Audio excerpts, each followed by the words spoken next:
Jewish workshops. I am thrilled to be joining all of you today, and we are extremely privileged to have Chaya Hinda Allen on the line with us. Before we get started, I'd love to see who's joining us and where you're from, so please go to your question box and write your name and where you're joining us from. I'd also like to give a special shout out to members of Chaya Hinda's community who are on the line with us as well. If you're a community member, feel free to put a little star next to your name, or you can write community, and then I can go ahead and give you a little shout out there too. Welcome to Annie. And from the Pacific Northwest, you're a community member, and it's great to have you here. We love seeing you. Welcome, Dina Leah. It's so nice to see you. Also a community member. I haven't gotten to speak with you in a while. Good to have you here. Welcome, Sherry from New Jersey and Gila from Israel. Welcome, Shalamis from Denver. Welcome, Orly from Chicago. Lisa from Toronto. Welcome, Miriam from Yerushalayim and Rachel from New York. Welcome, Joanne as a community member and CD from Israel as a community member. Welcome, Melissa from, let's see, Southern California. Really nice to have you. Welcome, Javi, our community member from, it looks like Connecticut. Welcome, Miriam from Yerushalayim, Dina from Beit Shemesh, Tamara from Jerusalem, Adina from Brooklyn, Goldie. Welcome, welcome. Victoria from Texas. Oh my goodness, it looks like people are flooding in here from all over the world, and it's so nice to have all of you. As you continue to join us, please feel free to put your name and your location in the chat box. I will get to as many as possible. I could probably be here all day. Thank God we had over 1,000 women sign up for today's class. So it is going to be full and exciting, and we are going to get started shortly. Just want to say welcome to Chana from Muncie and Devora from Neve Yaakov. Welcome Hannah from LA and Sandy from California. Chana from New Jersey. Welcome Croyne from London. Cheryl from Ramat Beit Shemesh. Bela from Rochester. Fariba, from Denmark. Wow, so nice to have all of you here. If this is your first time on a webinar, you will notice that the audience is muted. That just means that we can't hear all of you lovely ladies out there, but you should still be able to hear myself and Chaya Hinda, and you should be able to see her video on your screen as well. Plus, I just want to remind you, we'd like to keep our workshops as interactive as possible. So please feel free throughout today's class to go ahead and write any questions you have right into this chat box where you're putting your name. And we will get to as many as possible live on the line at the end of the class. Chaya Hinda will address, like I said, as many questions as possible, so please don't hesitate to share. Today's webinar, honestly, is just the beginning. Countless emails have been coming in and phone calls throughout the years and years that Jewish Workshops has been in existence, requesting guidance in one of the most challenging areas of our lives, which is anxiety and how to tackle that, especially over the last year and a half. I think all anxiety levels have gone, as high as they can be.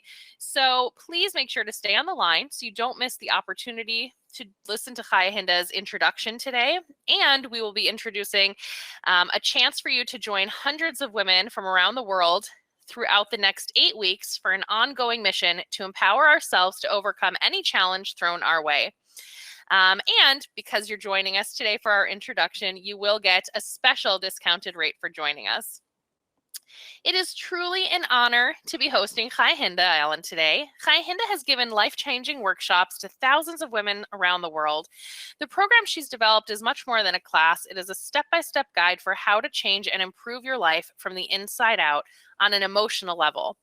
Her methods help women gain the practical tools which guide them in a personalized way through a step-by-step process to bring more happiness, inner peace, better relationships, success, and closeness with Hashem into their lives. As I mentioned, make sure to stay tuned until the very end to find out how you can join Chaya Hinda week after week for her live online program. So without further ado, I'm going to go ahead and pass the microphone over to you, Chaya Hinda. Welcome. How are you today? Baruch Hashem, thank you so much, Julian. It's so great to hear your happy, upbeat voice again. It's so nice to be here with you. Thank you. Hi, everybody. It's really exciting. I should just go ahead, start? Yeah? Okay, so great. So we're on. So here we are, and it's a whole different world from when a lot of us last spoke. I know so many people here are, you know, from the names that I just heard read out, Baruch Hashem, old friends, people who've been participating in classes, you know, from years back. And we now find ourselves coming together in quite a different world. And just as every door, every generation needs its own like transmission, it needs the tools for that generation, even the tools that we had 5 years ago. It needs to be a little bit adapted in order that we can really integrate a calm tranquility into our lives in the face of all that we've been going through over the last year and a half. My personal take on what's been going on is that the upheaval around us in so many ways, and we're not only talking about Corona. I was in Miran, like within 100 yards from the burial place of Rabbi Shimon when what was going on this year in Miran, and my sons were falling down from the parenches in Karlin just a few weeks later on Shavuos, and I'm like, okay, I guess I'm in the thick of this. I'm talking about literally the walls shaking underneath us, as well as the Corona COVID situation that has been, you know, keeping us all really in a very similar world basket. And so what we've been going through, again, as my take on this, is that it's been holding up a mirror to whatever's been going on inside us. And whilst we've been feeling, everybody has been feeling an intensity of whatever underlying anxiety was going on within beforehand, it's been an experience of witnessing new kinds of feelings within ourselves when we kind of thought we had our lives like mellow to a degree. We thought that we were managing, we thought we were coping, and then all of a sudden we found that we felt despair again, we felt fear again, we felt anxiety, we felt jealousy of other people who seemed to have it all together and we just didn't have it together.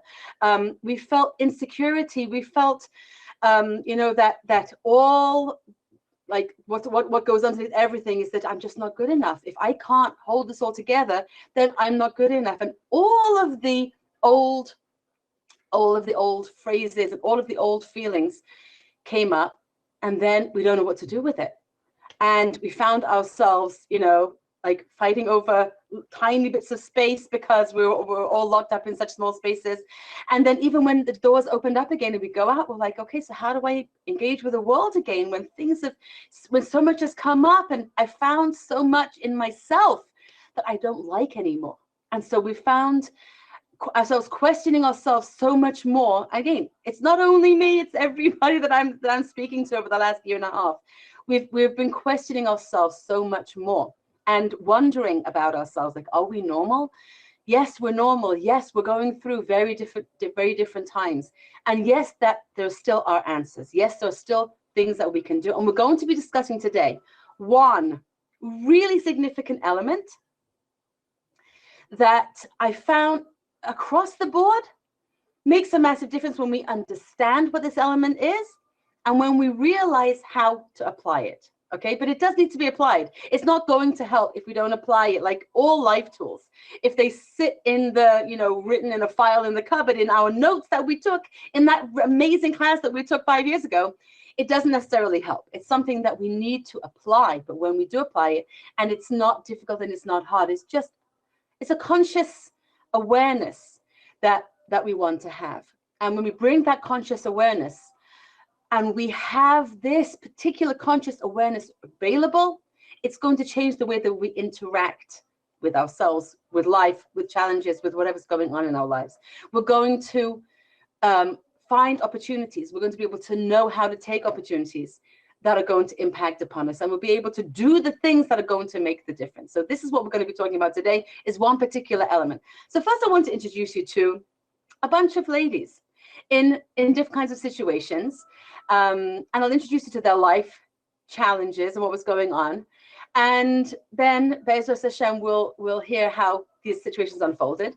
And the fantastic thing about all of these stories is I only heard or read these stories this week. I love using fresh stories. These are fresh stories, every one of them. I either read this week, even if it came in an email that I didn't get to before Yontif, or it was told to me over the last week. Okay. So number one is we have again members of our community. All right. A woman who she has a very challenging relationship from her brother going back to when they were younger. And she felt bullied by him, and she felt that he was like a real shadow in her life, meaning a very kind of negative force in her life as she was growing up. And as she was growing up, she was trying very hard to come to terms with this relationship, trying to get it on an even keel. They both married, and the brother and his wife had still a very challenging relationship with her. They kind of looked down upon her. She needed a lot of help in different situations, and they kind of lorded it over her. And she felt very threatened by this brother, but at the same time, he was in a situation that financially he could help, and she financially needed the help for all kinds of different reasons. And so even though he had been very mean to her when they were young, she was very nice to him, gave him a lot of honor and a lot of attention. And he would give her every now and again. He would give her some money towards the things that she needed. But she couldn't live with this. There was a constant anxiety within this relationship of, she felt that there was so much history there that was never spoken about, and that he was kind of ruling the narrative with his by being the rich big brother, being so good, when actually what she understood was that he'd been so mean to her, he'd bullied her so badly when she was younger, and she wanted some closure. She wanted to be able to speak it out, but she was very nervous to actually bring it up. And she felt a bit stuck. She felt she didn't know what to do. She felt that if she would speak out to him or to her parents, they would kind of brush it off, because that's what they had been doing all the years. They hadn't faced what was going on. They'd known that he was bullying her when she was younger, but they hadn't stood up for her. And so she knew that she didn't have family support. So there was a lot of anxiety and tension within the family that she was experiencing. But again, they weren't relating to that or to her anxiety, whilst she was feeling a lot of stress and anxiety in this situation.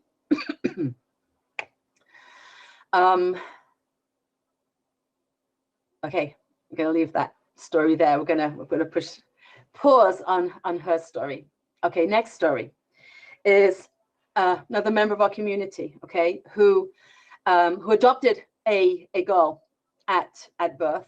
And as this young woman grew up, she was very troubled. She had a lot of trauma from the early months. It's possible that she had all kinds of inherited issues from her family of origin. These adopted parents gave this young woman tremendous amount of attention and love and care. And yet this young woman, just as she grew, she was more and more troubled, and she was a real handful. And as we were in touch over the last couple of years, she was trying everything. She was in touch with social workers, and we discussed, was she able to find some kind of residential situation, because she was such a handful at home that it was creating a lot of anxiety for the mother about how she was going to turn out. The mother was pouring resources and time, both of the parents pouring time and attention into this daughter, and hoping for the best, and praying and doing everything that they could. And the social worker was unfortunately not able to give them a lot of hope. And she said, I really don't know if there's anything that we can do to help your daughter. Okay. So that's where we'll leave story number 2. Okay, I hope you can bear this. Okay, next is we have a Again, another wonderful community member. They're all wonderful community members, okay? In fact, we have something that we do every week, which is called the Conscious Queen. Our community is called Living Consciously because that's what we're trying to do. We're trying to impact upon our lives through conscious choices. And so every week we have Conscious Queen who has either sent me their story or somebody that I've been talking to in a one-on-one coaching during the week, and she's shared with me a story or a success. So you're all the conscious queens. Everybody who recognizes your stories here, you're all the conscious queens, okay? So we have another community member who had flown to visit family in order to help them in a particular situation, and for Yontif, flown to family for Yontif. And she needs a lot of medication, a lot of pain medication, because she has chronic pain. And she's in a situation where she needed to have these pain meds, and she's in a situation where her husband is helping her a lot, but there's some friction.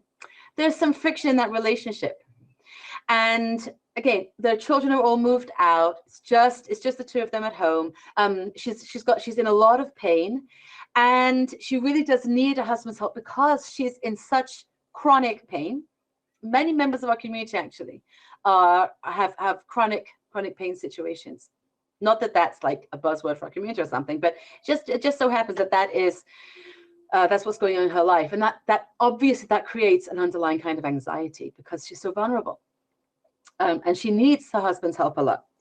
But the very fact that she needs his help a lot is also creating a lot of stress, because husbands are not born to be necessarily caretakers, and not that he's solely a caretaker, but she doesn't want that to be the whole situation. So there's a little bit of tension, or maybe more than a little bit of tension going on inside that relationship.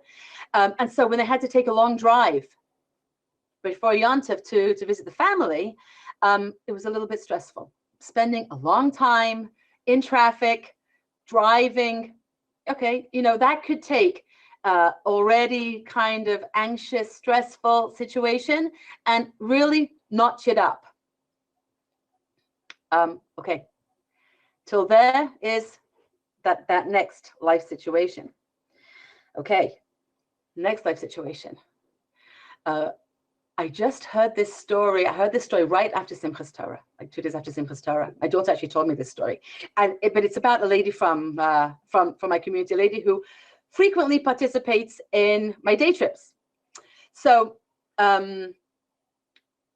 this lady who participates in our day trips, she has a married daughter who lives in Sfat, and they've been married for about 15 years at this point, and they didn't have any children for, I guess 14 years. Okay, they did not have children. And obviously this is like exceptionally painful. And so we often go visit Makomas Kadosh, we visit holy sites at our Tehillim, and of course she would always be davening for this child, that they should have children. So on Simchas Torah, my daughter was davening in a shul together with the daughter of this friend, of this one, and she saw the daughter bringing in a child into shul. She saw her with a little baby, and she was like, "What's going on? That's amazing!" And the daughter said, "Yeah, you have to hear this story." Okay, they were in Sfat, and as she was walking down the streets with her husband, I guess it was a year earlier. She was walking down the street, and a whole group of women who were very severely dressed in sort of shawls covering them up completely, covering up most of their face and covering themselves up, who practice a kind of extreme version of modesty, started pursuing them. She wears a kind of a long sheitel. Okay, it's not a short sheitel, it's kind of a long sheitel. And they started pursuing her and hackling her and yelling and screaming at her in the streets. and they pursued them for 20 minutes in the streets of Tzfat, hackling, calling names, really pursuing them in a way that was exceptionally stressful. Okay, we're going to leave them there as well. Okay, I'm leaving you a lot of different situations here. I hope it's not creating too much anxiety within me as we experience virtually all of these different ladies' experiences. Okay, last story for now is, and this lady, I have to say, I have to be, for transparency, she's a lady that I know and that I met and that I heard her story today, but she's not like officially in any of my communities. Okay, I just heard a story today, and she said, I need to tell someone this story, and but I know that I can't say it publicly because her son would be upset with her, but I need to tell someone the story. So she told me the story. So I said, okay, I have to tell your story because it's such an amazing story. So I'm telling it today because I just heard it this morning. Okay, because it's one of those stories that as she was telling it, she was getting choked up. And as I was hearing it, I was getting choked up. So that kind of story that I just got today, I'm like, I cannot hold this back. So we're talking about a very Hasidic family where they have extremely Hasidic family on all sides. And one of their sons was very, very challenging. We're talking about between 20 and 25 years ago, okay? Her son was extremely challenging, very hyper, couldn't sit still. And so he somehow made his way from Cheder into yeshiva. And at age 16, they sent him to a very, very special kind of framework where they give a lot of working and learning experiences, and he stayed there for a couple of years. And he became very, very close with the Rebbeim there. And upon graduation, the whole group of the boys that were in this yeshiva, they all decided that they wanted to go into Nachal HaCharidi, they wanted to go into the Israeli army. Now, a lot of her extended family were Satmar Hasidim, who were, virulently against going to the army. And other of her family were also like very against them going to the army, whilst other people, were not against it. But she found herself in the middle of a situation where her son very much wanted to do that, and his Rabbanim were encouraging him, and so much of their family were very much against her. And they were saying, you're crazy. He's never going to be able to get married. He's going to be ostracized in the community. They're never going to accept him. You're ruining his life. But on the other hand, the son's Rav was saying that it would be very good for him. So she and her husband, they decided that they were going to do whatever was going to be good for their son. Sending him to the yeshiva in the first place had been, an interesting choice in terms of their community, but they'd done it because they knew it was the best thing for him. And they didn't spend their time looking around wondering what other people are going to think. Whatever is good for him, that's what we're going to do. And they sent him to that yeshiva. And so they gave their blessing, and he went off to the army. And she said it built him like nothing else. He not only as a person, it built him in Yiddishkeit. He became very, very close to his command of the battalion, who was a Rav, and he became very, very close to him, and he developed a really fine, supportive relationship. And we're talking about now this young man is now married 20 years. She said he learns every day. Okay, he learns every single day. He's Chassidish Yid who learns every single day.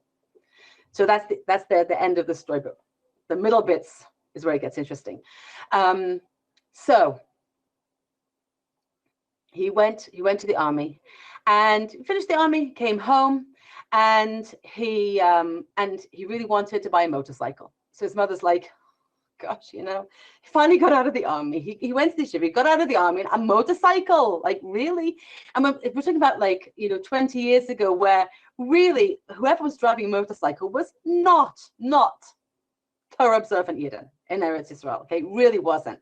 And she really wanted to put her foot down and say, no, he should not get a motorcycle. And her husband was supportive of her son, and said, you know what, this is what he wants. I think that we should do it. And she really didn't want, but she said her husband kind of worked together with the son behind her back a little bit, and he got a motorcycle. So here we are, she really wants him to be able to get married at this point, and he has what the society around her and people would say, he has a bunch of strikes against him. Okay. So there's some anxiety in her life about what's going on. Okay, that's where we're going to leave all of these ladies. Okay, each one of them has a different kind of life challenge, different kind of life situation, and they have all kinds of stuff going on within them. There's definitely underlying anxiety about all of this stuff, and then each one has, their own personal setbacks, their own personal feelings of inadequacy, of fear, of worry, in addition to the anxiety about the particulars of what's happening around them. So what's the one element that I want to bring out? Okay, I'm going to describe what this element is, because it's not a word that we're all used to hearing. Okay, and I have to say, when I first encountered it in the mental health literature, I needed to look into it to see what it was. Okay, and the word is agency. Okay, agency, agency. What does it mean? So I'm going to read to you. In social science, agency is defined as the capacity of individuals to act independently and to make their own free choices.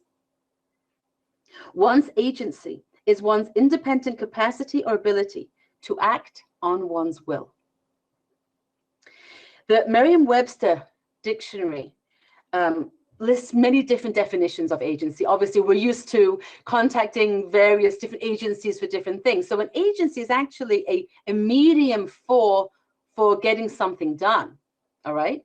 The Merriam-Webster's second definition of agency is the capacity, condition, or state of acting or of exerting power. Okay.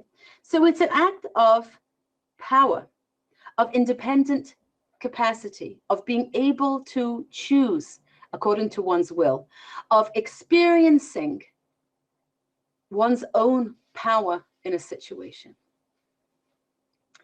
Interesting enough, in studies, this is documented, this is research based. But when it comes to what actually helps people in very stressful situations, actually this is also in trauma management as well. What personal qualities allow people to recover from even traumatic events without having long-term trauma and anxiety?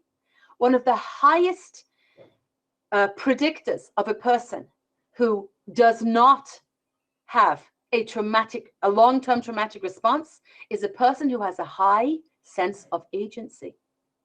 A person who feels that they have the capacity to choose and exert their will in a situation. Okay, so that's why I specifically chose this, because it's not a widely known concept. And again, as I said, when I first encountered it in the trauma literature, I was like, what does that mean? What does agency mean? Okay, so again, it's about us experiencing ourselves able to make a difference, able to make choices, able to do something. If we think about times when we felt anxious, and here I'm going to ask you a question, ladies, okay? And I'd like you to write in.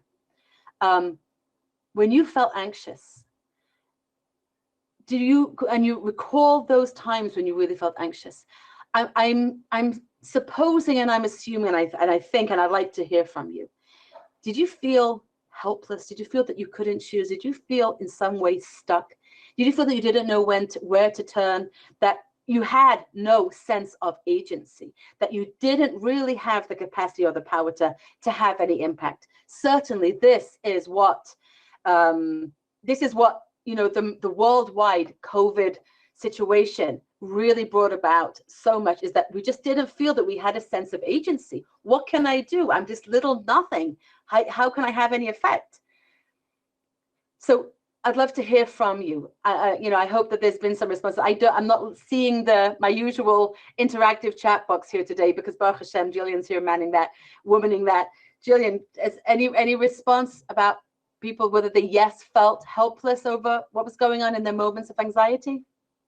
Yes, absolutely. Yes, for sure. Yes, I often feel helpless. No, I just felt scared. Okay. Totally helpless. Absolutely helpless and hopeless. Yes, I felt all of the above. Okay.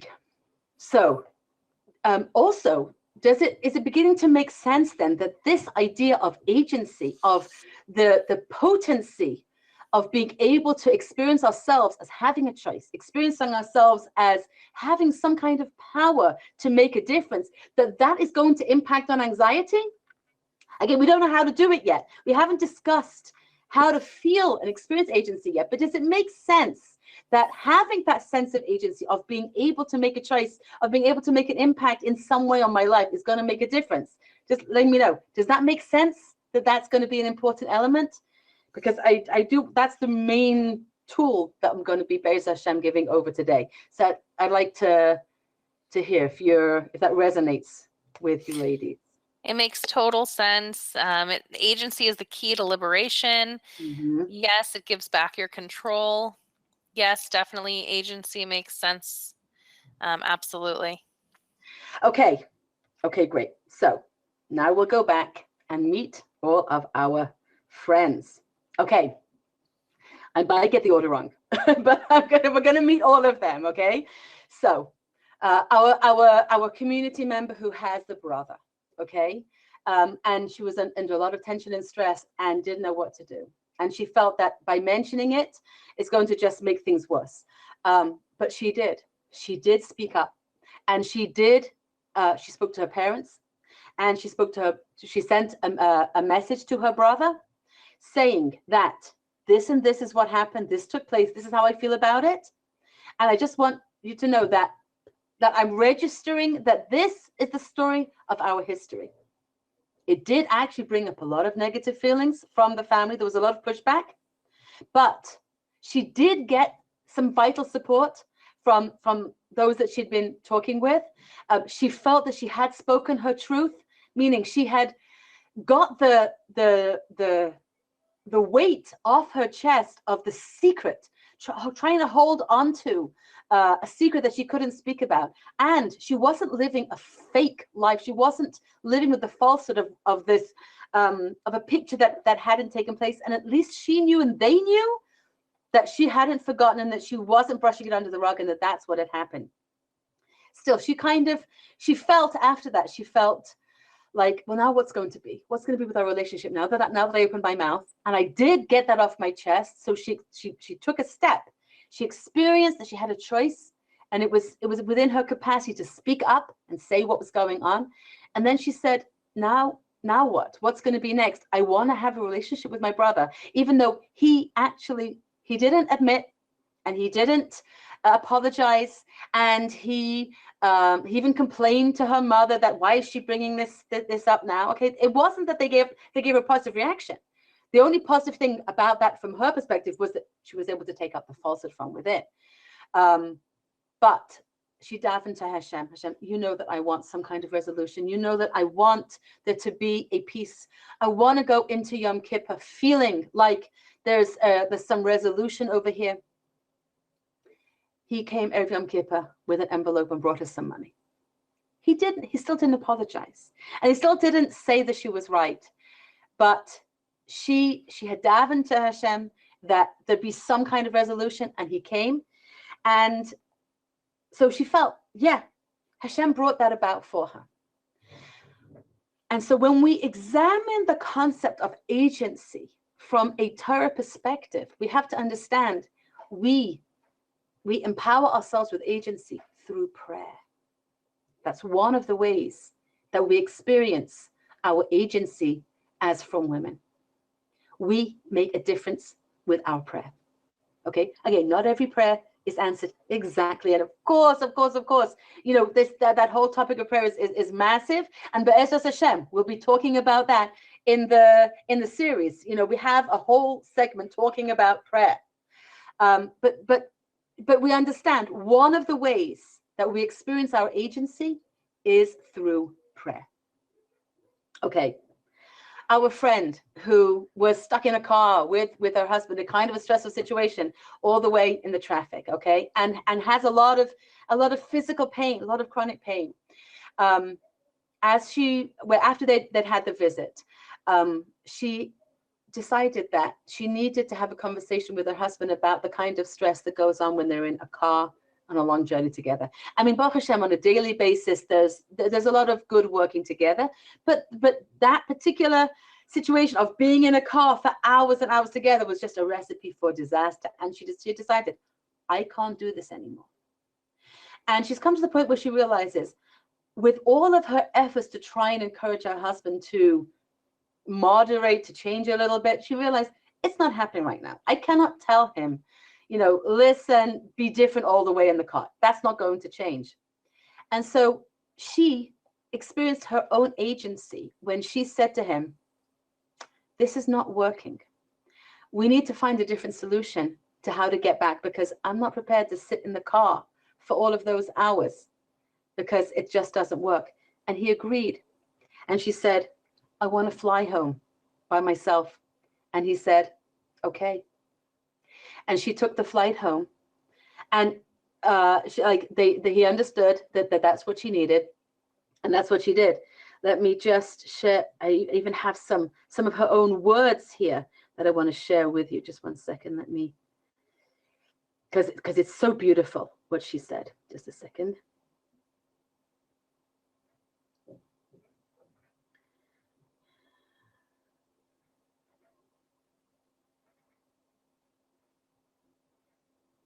One second.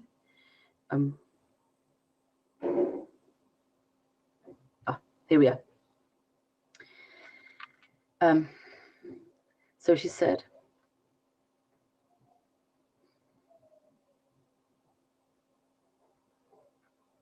in the past, I would have just trusted my husband and let him take the lead. And if he said it's going to be okay, I would have done whatever he said. However, this time I realized, and I took responsibility for my own body. You hear how that's agency, taking responsibility for herself. I suggested that he might be delayed in his driving, or he might decide to sleep over somewhere if he gets too tired. And he said, I promise I'll be home. I'll be home in time to help you when I get back. And so she said, I'm so proud of myself that I made that choice. And that is a beautiful example of agency, right? Of her taking a step, making a choice for herself, seeing what works for me. And this doesn't work for me, and taking the steps that she needed to, within a challenging situation, that this is what I need to do right now. So in addition to feeling so proud of herself for taking that step and saying, I'm going to fly home, and that he agreed, being able to stand up for herself in that way, knowing her needs, in addition to that, the very act of taking that step of taking the agency into her own hands, is tremendously encouraging, and it reduces our inner anxiety, because it reduces the sense of helplessness and despair when we can make a choice. Okay, let's see. So who else? One second. Let's go through our ladies here. 1 second. Okay. So that's two of our friends. Next, my daughter's friend who's in Sfat being pursued by a whole gang of ladies who are heckling her in the streets. Okay, so she felt they felt so horrible. They could have felt victimized. They could have felt angry and miserable. They could have, there's all kinds of reactions that they could have felt. At one point, her husband wanted to answer back and say something, and she said to him, don't answer back. And so they didn't answer through that whole 20-minute situation where they were being followed. And 9 months later, She gave birth to a beautiful baby after 15 years. So in what way is that agency? She's heard the stories, like we've all heard the stories, of people who didn't argue back, people who didn't fight, people who kept quiet at a moment of insult. And it's a moment of understanding that there's something beyond the here and now. There's something beyond these people who are shouting and screaming, but HaKadosh Baruch Hu runs the world. HaKadosh Baruch Hu is the one who does everything. And if Hashem has decided that they're going to pursue us and scream in the streets, I don't have to lower myself. I don't have to change my behavior because of somebody else. And now here, I'm not advocating that if anybody is in our lives on a regular basis, haranguing us and harassing us, that we should sit by and do nothing. I'm absolutely not advocating that at all. Okay. This was, remember, a one-off situation that was very unpleasant, but they weren't going to have anything to do with these women afterwards. It was nothing to do with they weren't in their lives in any way. But at that moment, there was something they could do. At that moment, that young woman felt a sense of agency. I can do something. I can attach to HaKadosh Baruch Hu in this moment. In my heart, I can know Hashem is in charge, and I can attach deeply onto HaKadosh Baruch Hu. I can have a moment of devekas, a moment of attachment, a moment of Ein Ad Milvado, there's only HaKadosh Baruch Hu. And again, it's different than a moment of tefillah, which is absolutely our agency, but our moments of devekas are also our moments of agency. So when we blend this understanding of knowing that when I make my own choices, when I experience my own potential, I experience my own power, this lowers my anxiety. We can experience our sense of agency through attachment to HaKadosh Baruch Hu within whatever crises or challenges or traumatic situations are going on in our lives. Attachment to HaKadosh Baruch Hu by conscious choice is agency.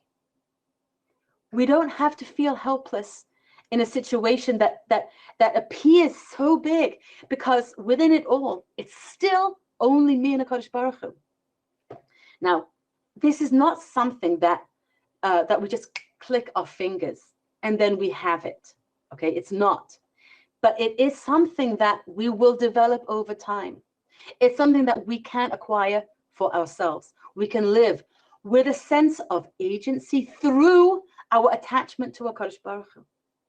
So that our attachment to Hashem, our moments of prayer to Hashem, our moments of choosing how we act and how we respond are our moments of experiencing our potential, but they're also moments of our choosing our own path in life, which is an experience of agency. Okay, so our friend who the social workers said, we really don't know what's going to be with your daughter. It's actually even worse than that. The daughter was actually saying and practicing a lot of suicide ideation. She wanted to kill herself. And no parent should ever go through the situation of hearing a child speak like that. And the mother's heartbroken that this is the way that she was speaking. And when she brought it up with the social worker said, we may need to accept that that's the situation, because she's attempted it a number of times and she hasn't been successful, but who knows what's going to be in the future. That was the situation. And her mother was absolutely devoted to believing in HaKadosh Baruch Hu, believing in Hashem and trusting in Hashem and relying on Hashem and knowing Hashem. And she made lots of changes in her life in order to come close to HaKadosh Baruch Hu. And she is a firm believer. She built within herself a firm attachment to HaKadosh Baruch Hu, to the true King. She went through a lot in her life and many, many struggles. And all of a sudden, today, she told me she experienced a miracle. What she hadn't known, and what the social worker hadn't, what the people who were working with her daughter until now hadn't discovered, was that actually this daughter is anorexic. She's suffering from a condition which warps her perception. anorexia is body dysphoria. There's dysphagia. It's a condition where she doesn't actually perceive her body as the way that it is. She doesn't perceive herself as she is. It's actually a mind illness. It's not only an eating disorder, but it's a perception disorder. Dysphoria, body dysphoria. So what happened was, after they finally got this diagnosis that she had anorexia, she put in a request to have her treated in a certain treatment center, and she put in a request to her insurance, and the people who were involved said, nah, you're never going to get anything from that insurance. It's not going to work. We've never had any joy from that insurance. She got an okay from the insurance. They're going to take her in. She's going to this all expenses paid retreat, full treatment center, where they have everybody on staff just ready to help her with this. It's in a beautiful location where there's a view, and so it's going to be, what it means for her is that she's going to get the help that she always needed, but they didn't even know that that's what she needed. And now having a name, having a diagnosis means that she can be treated. She can get it. Before, they didn't even know that there was something that could be treated. Emunah and bitachon, faith and trust, are our agency. They're how we make an impact. They're how we make a difference. When we believe in a Kadosh Baruch Hu, aboteach b'Shem chesed yisovevenu, we actually make a difference in our lives and in our experiences, in the lives of those that we love around us, when we believe. That is how we exert our agency. When we are building faith and trust within ourselves, not only are we doing the mitzvah of building faith and trust, but part of experiencing, and we do experience when we go on that journey of building our faith and trust, we do experience HaKadosh Baruch Hu coming toward us. We do experience not miracles every day, all day long, in every area of our lives, but we experience significant shifts. We experience significant communication from HaKadosh Baruch Hu, letting us know that He's on our case, that He's with us, that He's taking care of us, that there are things happening in the middle of everything, that He's with us. And so we then understand that our faith and our trust are also a mechanism through which we experience our agency. And lastly, the story that I just heard this morning, okay? So here we have this young man, okay, who the family is saying his prospects for getting married are really not good, in the Hasidic community, that he went to the army. And I was riding a tustus, he's now riding, on a motorbike. Like, what kind of shidduch is he going to get? Okay, he got the motorcycle 2 days before Purim. And so she said, well, I guess I can't intervene with this right now before Purim. She was very, very busy preparing for Purim. And so she just let it go at that time. And so on the day of Purim in Yerushalayim, she said, okay, you know what, since you already have the motorcycle, you might as well deliver the Mishlach Manas. You might as well deliver the packages that are given out on Purim to families, to the people that they wanted to deliver them on Purim. Okay, so she gave him a whole pile. He put them in the back of his motorcycle, and off he went. Okay, the day passed, and it's getting close to the end of Purim, and he still had 2 large Mishlach Manas that for some reason hadn't been delivered to other people. I guess they weren't home or whatever. And he was in touch with his mother, and his mother said, you know what? Go and deliver to your mefakedim, whether they were colonels or generals, whoever was in charge of you in the army, those rabbanim that you were so close to, go and deliver to them. So he delivered to one, and he delivered to another one. And the one that he delivered to, the final one, he was so taken. He said, I've been in this position for, I don't know whether he said 10 years, 15 years, and no one ever brought me a Mishlach Manas.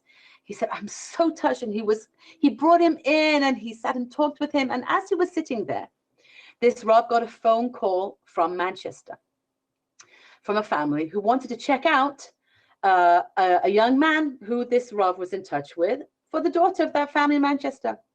And as he's answering the question of this young man, he said, no, that's not for you. He said, but I've got someone here that I think is really good for you. And so this Rav knew this young man's family, and he knew that young woman's family, because her brother had also been serving. And he said, you're just going to have to trust me on this. He said to both sides, he said, there's no time. The young woman happened to be in Israel at the time. And she was there was I don't know exactly what, she had to be in Israel just for 3 days to check out something. And so he said, you're just gonna have to, there's no time for you to actually check out the two sides, but tomorrow morning they're going to meet. And so the next morning they met one more time, and then they closed the shidduch, and they got engaged. The mother, when she told me this story, she said that they're so perfect together. They have such a Yiddish chen, they have such a how do you describe chen? A beauty. There's a spiritual beauty in all of their children, that is exceptional. Again, they're B'nai Torah all of the years, and all of the people that said he'll never find a shidduch, he got his shidduch through being in the army and through having a motorcycle. She said he got rid of the motorcycle 3 weeks later, he didn't need it anymore. They have a Torah family. He's devoted to learning every day. He sets aside time every day. And so what was the agency over here? The agency over here was making the right choices, knowing that HaKadosh Baruch Hu is running the world. HaKadosh Baruch Hu is running the world. When we live with an awareness that HaKadosh Baruch Hu is running the world, and I am going to make choices, not based on what everybody else says, and not based on what the natural course of things would appear to be, but based on my faith and trust in the one who runs the world, that's my exerting my agency. I'm making my choice. I'm exerting my will to live in accordance with my knowledge of HaKadosh Baruch Hu. And so she said, whenever she feels anxious, she looks at the wedding video of that particular wedding, and she said it was filled with Satmar Hasidim and army guys in their uniforms and everything in between. The whole place was hopping and dancing and was so happy, and there was such a simcha, and that family is so special. And she said, that reminds me, whenever I need to know that HaKadosh Baruch Hu is running the world and that everything works out, and even though things look crazy, I watch that video, because that really restores my faith in how that no matter what things look like, you never know what's coming on down the line. She said, if only we would know then, while we were raising that son and through all of that craziness and what he was going through, what was going to be. But we don't. That's the problem. We don't. But as we're going along, we can draw strength from our own sense of agency, from the choices that we make.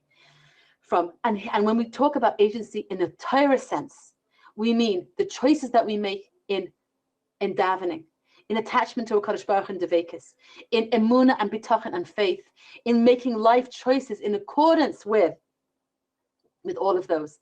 And Be'ezus Hashem, over the course of the next 8 weeks, B'siyata Dishmaya, we're going to be going into all of these elements and learning how we can acquire agency for ourselves in all of these different ways, in a Torah way.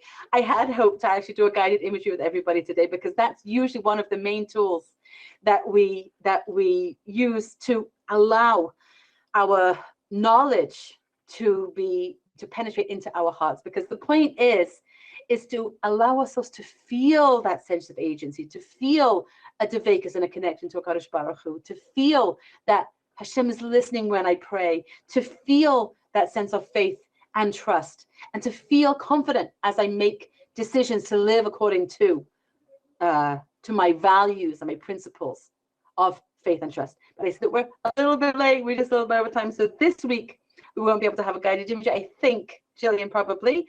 But because I really do want to have time for questions, because I'm sure that you have lots of questions, okay? And I love your questions. Your questions is how I get to understand if I've explained well enough and what I haven't yet explained properly, and what you want to hear. So please do put your questions in the box. And we have some time b'siyata dishmaya to answer questions. And I really do hope that you I felt inspired that you want to acquire for yourself a sense of agency, no matter what is going on in your life, that you have choices, that you can pray and daven and be answered and experience the Kodesh Baruch Hu with you and feel attachment to Kodesh Baruch Hu and feel emunah and bitachon and make life choices that are in line with your principles. And all of those actually contribute to lowering our anxiety because they empower us in who we are to live our lives. Definition of agency again, I just glimpsed that question there. So let me just go once more and I'll read to you for those that weren't there in the beginning. So Merriam-Webster's second definition of agency is the capacity, condition, or state of acting or exerting power. In social science, agency is defined as the capacity of individuals to act independently and to make their own free choices. And when it comes to the qualities found in people who didn't develop traumatic responses to trauma and ongoing anxiety as a result of negative situations, a high sense of agency, meaning a sense of their own power to affect their lives, was one of the highest factors, okay, in not developing negative fallout as a result of stress and anxiety and trauma. Thank you so much, Chaya Hinda. I actually would love to be able to get to a guided imagery after we take some of these questions, and people are asking also about the series and how they register. So let me get all of that info out to you right now so that we can start getting people registered. We'll fill up this series. We'll get the questions answered, and we will still, God willing, have some time for a little guided imagery at the end. I do want to just make a quick note. If you are already part of Chaya Hinda's community, we are so excited and happy to have you as part of the community. And this series will come along with your membership already, so no need to register again. If you are not yet part of the community, we are really excited to offer this special package. So let me go ahead and get to all of those questions and help you get registered right away so that we can make sure that you get in. There are limited spots available, but God willing, we will get as many women as possible into the series. So this is everything that is included. Let me go ahead and let you know about that. So what you will get is 8 full weeks of classes, one class each week, and we are going to be starting with inner vulnerability and the end to loneliness, how to have a relationship on all levels with God. Then facing worry and fear with honesty and trust. That is our second class, followed by the perennial underlying factor, I'm not good enough. And I know that that is definitely something that comes up so often in our day-to-day lives. I certainly know on a personal level, it's very hard with 2 small children trying to balance everything, and that little voice in my head coming up saying I'm not good enough. So exciting about that course, about that class. Week 4 is pain avoidance, which is fear of pain and disappointment, followed by all talk about self-communication. Then we'll be doing how happy am I prepared to be. Week 7 is the world of imagination, belief, and thought. And finally, questions for reflection and uncovering our core beliefs. So as you can see, each of these classes will be live Wednesdays at 12 p.m. Eastern, 7 p.m. Israel time. Of course, don't worry if you can't attend a live class. A recording will be available to you in your own personal membership area just 24 hours after the live class takes place, and you'll have the convenience of listening to those classes anytime and anywhere. They'll be available to you to listen to or download, as I said, at your convenience. Plus, if you do not constantly or always have internet access, we can make it available by phone for you as well. So please just make sure to make a note of that to yourselves. I want to just, reiterate that, again, our community is so full of women who are on the same path and mission to really accept these challenges that we face on a daily basis and overcome those challenges. And what's so unique about Chaya Hinda's community specifically is really her ability to help women understand the power of the mind and how it affects every aspect of our lives, so that we can deal with the daily challenges. And just as we experienced here today with Chaya Hinda, she brings everything down to our level. She brings it down to something so practical, and through stories and through guided imagery, which God willing we'll be able to get to in a little bit. So I'm just so excited to really invite you to join with Chaya Hinda. Plus, not only will you get these next 8 weeks of live classes with her, but you'll also get a special one-on-one phone consultation for the opportunity to gain mentorship on your personal situations straight from Chaya Hinda herself. Plus, you'll have direct email access throughout the course. So over the next 8 weeks, you'll be able to also email Chaya Hinda if you have specific questions. You can certainly send questions to follow up on classes, especially if you weren't able to join a live class, but then you have a question following through with it. You can send those questions directly to her. So we really want to make sure that you are getting as much personalized attention as possible throughout the next 8 weeks. Plus, you'll also get Forgiving Myself, the 4-part series that teaches you how to achieve true healing by learning how to forgive yourself and accept the mistakes of your past, as well as moments of weakness in the future. You'll also get I'm Good Enough, which is a one-time class on how to discover how to achieve self-acceptance and clear your mind of negative self-assessments. And finally, Building Successful Relationships. In this 5-part series, you'll discover how to navigate through complicated interpersonal relationships through boundary setting, positive thinking, and successful communication. So as you can see, Chaya Hinda will really be walking you through all aspects of your mind-body connection and will be including her unique guided imageries in each session to bring it all together. Plus, you'll have one-on-one support, as I mentioned, throughout the program to get your personal questions answered. Of course, throughout this series, we'll have some question and answer time on each class. But again, that one-on-one phone consultation and the email access will really help, again, bring everything to life for you and your specific situations. But really, most importantly, by investing today, you'll be able to become unshakable in your sense of well-being, no matter what external factors threaten to unhinge you. You'll finally be able to experience healing as you liberate yourself from years of accumulated anxiety.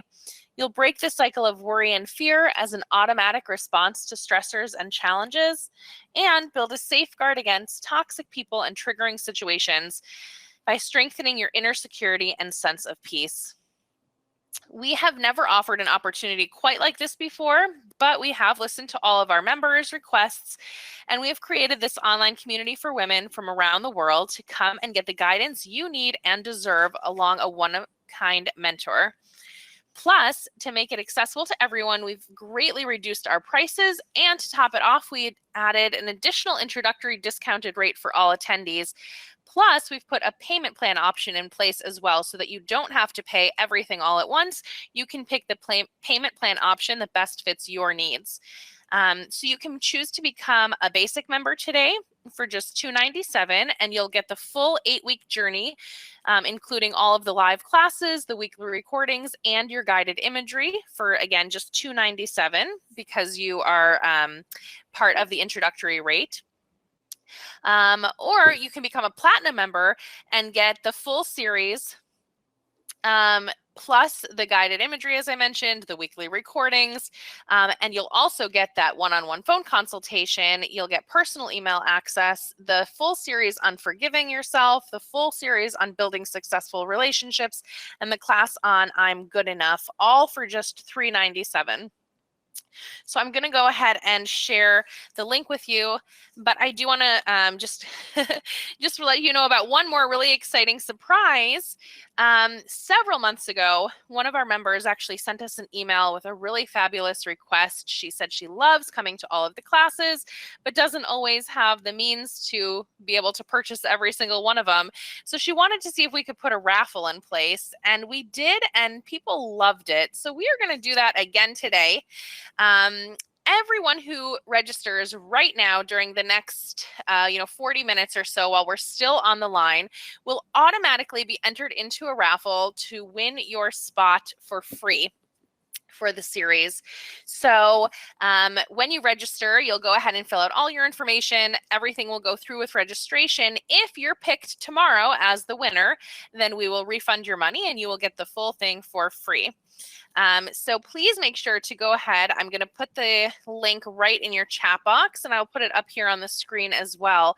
It's www.jewishworkshops.com/break free. And it's just one word, break free altogether. I put it right there in your chat box. I'm going to put it up here on the screen as well. www.jewishworkshops.com/break free. As I mentioned, if you register right now within the next 40 minutes, you'll automatically be entered into our raffle, and we will pick one special winner tomorrow. So just keep an eye out for that. And I do also just want to let you know that when you register and everything goes through, at the very end, you'll be redirected to an additional opportunity to actually join Chaya Hinda's ongoing community, which we've talked about throughout today's class. You'll have the option of getting your first month for free. So make sure to click yes that you want to do that. If you'd like to continue on, it's a really great opportunity for a full month free after your 8 weeks of the sessions on anxiety are over. So really an amazing package, everything included that you could possibly need and want. If you have questions specifically about what the classes are or anything like that, you can actually take a look at the page on jewishworkshops.com/break free, or else please come back and just let me know you have questions, and I'm happy to answer those in addition to any of the questions that are coming in for Chaya Hinda. I also please just would love if you could come back and let me know once you've registered, just your name and the words I'm in, so that I can welcome you to our community.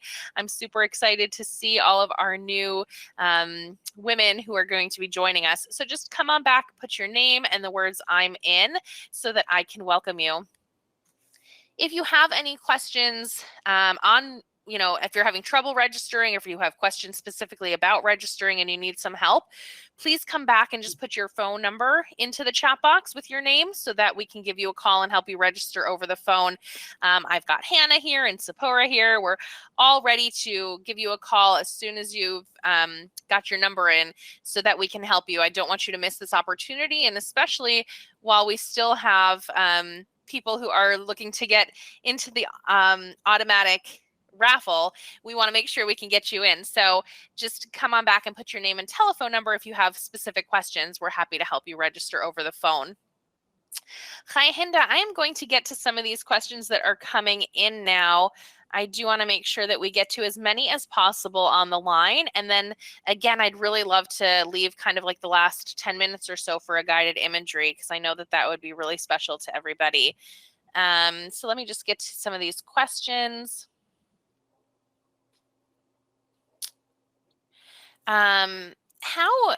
Here we go, sorry. In the moment, like when anxiety is spiking, how can we make that switch when we are in the anxious state to automatically calming ourselves? Okay, so I think that's probably the number one question is, what can we do in the moment? And I'm going to have to preface the answer to that question by saying, let's not wait for the moment. Okay, when we know ourselves, we know what's triggering for us, we know what our hard situations are. There's so much that we can do when we're not in that moment that can ease those moments. Frequent listeners will know that there are 3 major words that we apply to our growth process, and that's frequency, intensity, and duration.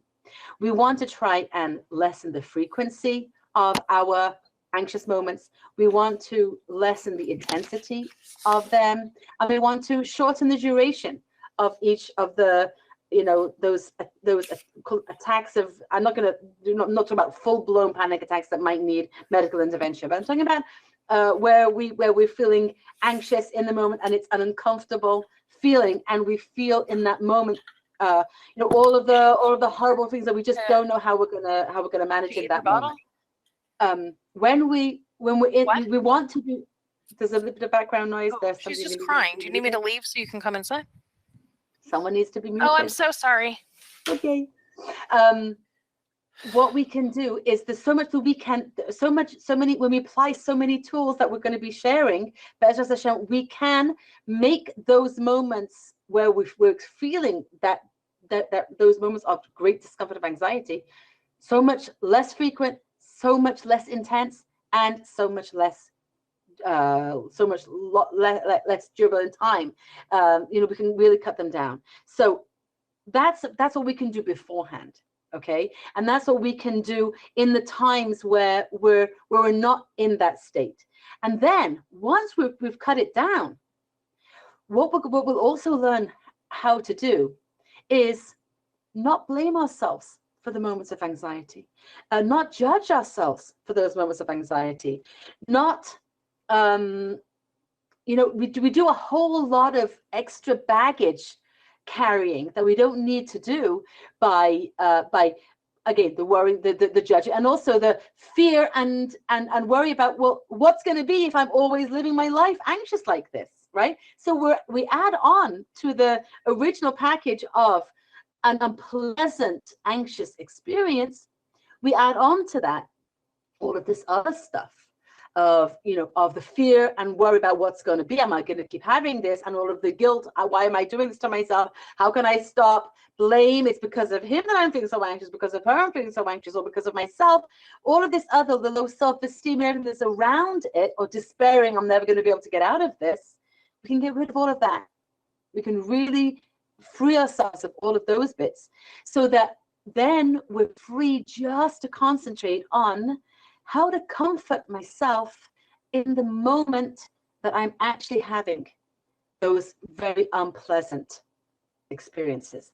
And so once we've really cut it down to size, again, it's less frequent, it's less intense, it lasts a whole lot less time, and we're not going to be giving ourselves a guilt trip, we're not going to be blaming ourselves or other people, and we're not going to be fearful for the future about it, and we're going to just be in the moment. Just in the moment of the experience. We're going to be gentle with ourselves. We're going to acquire. We can acquire for ourselves. And again, this we would do on one-on-one, really, through email or in our phone consultation, where we would discuss together what would work for you in the moment that would calm you down. One of the most soothing things that we can do, that we are going to be talking about in the series, is self-talk. Self-talk is actually one of the most powerful mechanisms for soothing ourselves, speaking to ourselves in calming ways, because we're so used to an internal dialogue that triggers the anxiety and that produces more anxiety. So once we learn an internal dialogue that calms ourselves, that's very, very powerful.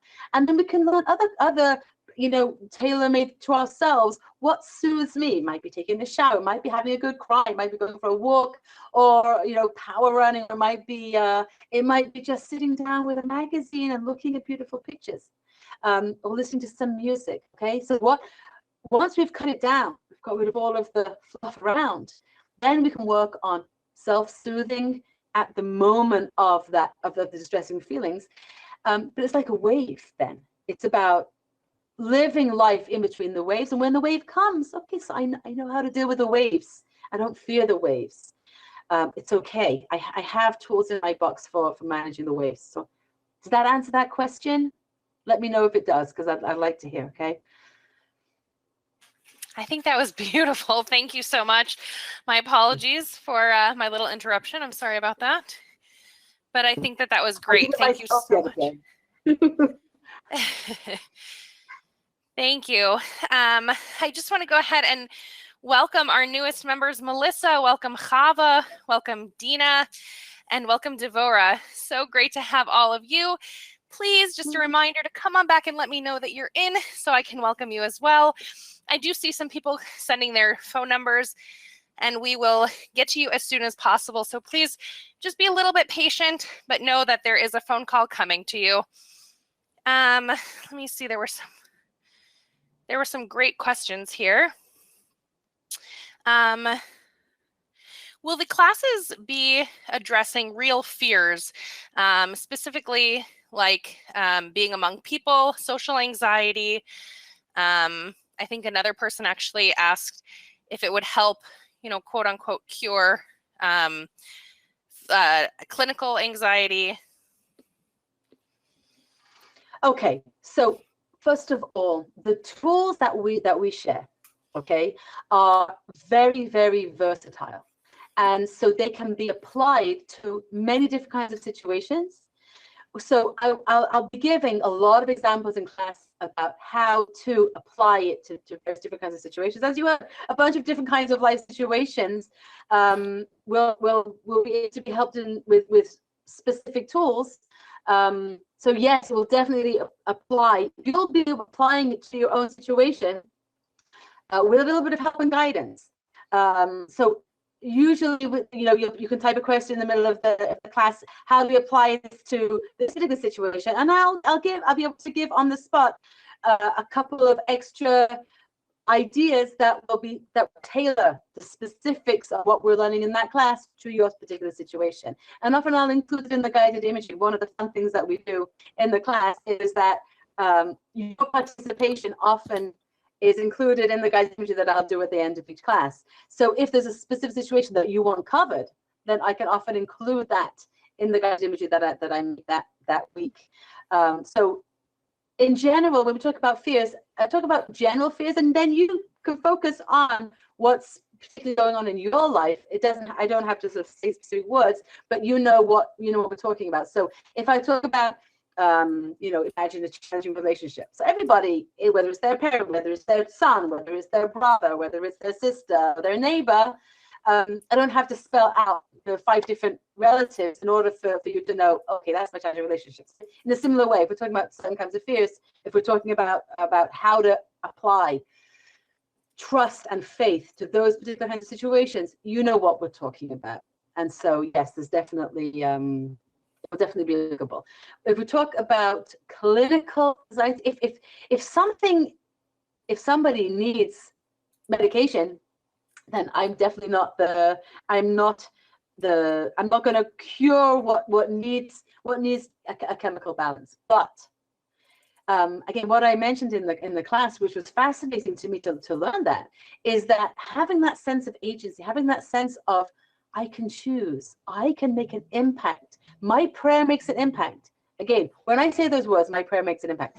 There's so many preconceived thoughts that go through a person's mind that prevent us from feeling our sense of agency in our prayer.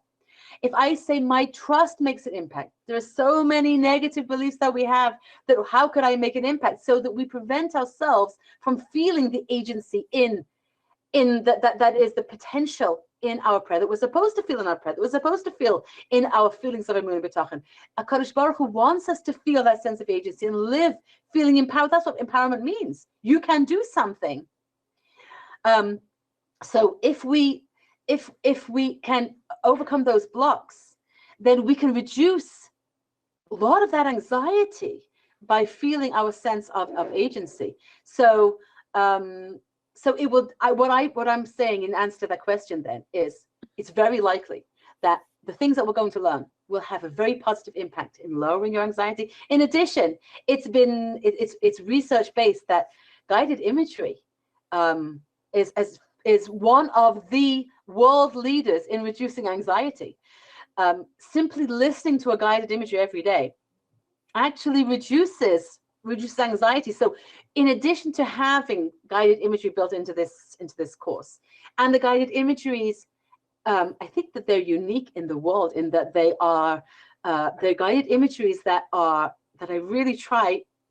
I craft them to try and make us as much as we can attached to a Kadosh Baruch Hu. That's the point of the guided imagery. So you could have guided imagery just for relaxation, but it's missing that element of where's Hashem in this. So our guided imageries that we're using, and I encourage everybody to listen as many times as you like, when they're specifically geared towards connecting to a Kadosh Baruch and creating that sense of agency, creating that sense of awareness of I have power, I have potential. Kadosh Baruch Hu wants me to be involved in my life and to make choices that make me close to Him. The Rambam says that we choose our level of devekas to HaKadosh Baruch Hu, and that siyata d'shmaya, experiencing hashgacha pratis in our lives, is directly related to our level of devekas, to our attachment to Hashem, which is a conscious choice. As long as we're making a conscious choice to attach to Hashem, that is the conduit for blessing into our lives. That's a choice. We can experience massive rush of agency, of empowerment, simply through making the choice to think about a Kadosh Baruch Hu attached to Him. But it's a habit. It's a habit that we can develop within ourselves, and guided imagery helps us to develop that feeling within ourselves. So yes, all of that absolutely is going to have a massive positive impact on reducing anxiety if taken properly. You know, it's like if you have a box of pills, you leave them in the cupboard, then it's not going to do much. But if you listen to the guided imagery tracks, absolutely. I once had a conversation with one of my clients, a long-term client. Okay, over years we've been in touch together, and she came to me once with a new kind of very anxiety-producing situation, and I explained to her how to use the guided imagery that I wanted her to listen to, and if she would listen to the guided, she should listen to the guided imagery, and she should imagine these particular things, and then we would talk again next week. So the next week came, and she was still talking in this, I don't know what's going to be, kind of anxious kind of voice. And I said to her, "You haven't been listening to the guided imagery, have you?" So she said, "How do you know?" I said, "Because I can hear from your voice that you still haven't been listening. Because I know that if you've been listening to the guided imagery every day, you wouldn't sound like that anymore." So, so I know what guided imagery can do. I know how it can impact. And if we actually listen to it, and again, it's not like you have to get up out of bed in the morning and stretch and jump and do hard things. You find a time in the day that works for you, and you listen to something pleasant and relaxing. I hope if you don't manage to fall asleep, many people fall asleep listening to me, but something that's pleasant and relaxing and enhances your sense of well-being, and it's going to lower your anxiety by, you know, again, it's research-based that even novice, as they call them, meditators, people who begin to listen to guided imagery, even just in a 6-week course, experience significant improvement in their ability to concentrate, lower levels of anxiety and stress, and higher levels of confidence in themselves, just through listening to any kind of guided imagery. And here we're talking about guided imagery that's specifically tailor-made towards faith and trust and connecting to HaKadosh Baruch Hu. So of course it's going to exponentially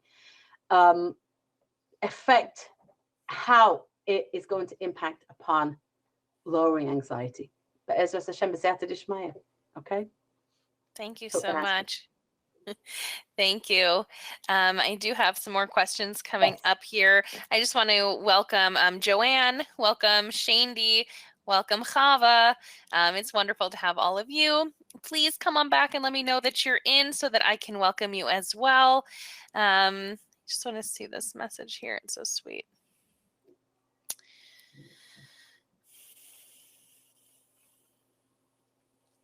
Oh, one of our members just wrote, "Chaya Hinda's guided imageries are custom tailored guided imageries, and they are so wonderful." So thank you for sharing that. This is really nice. Okay, so we had another question come in. I struggle with needing, and I think that this actually probably applies to many women out there. I struggle with needing to impress and be wanted and accepted by others, more importantly to me than my own ratzon. It's almost as if my biggest ratzon is that others want me and like me. So at this point in life, I know it's a chase that never ends. How do I break through this when I'm fighting my own ratzon to reach my own real ratzon, which at the moment makes me feel lonely and alone? Others give me more feedback and strength than the agency does. Yeah.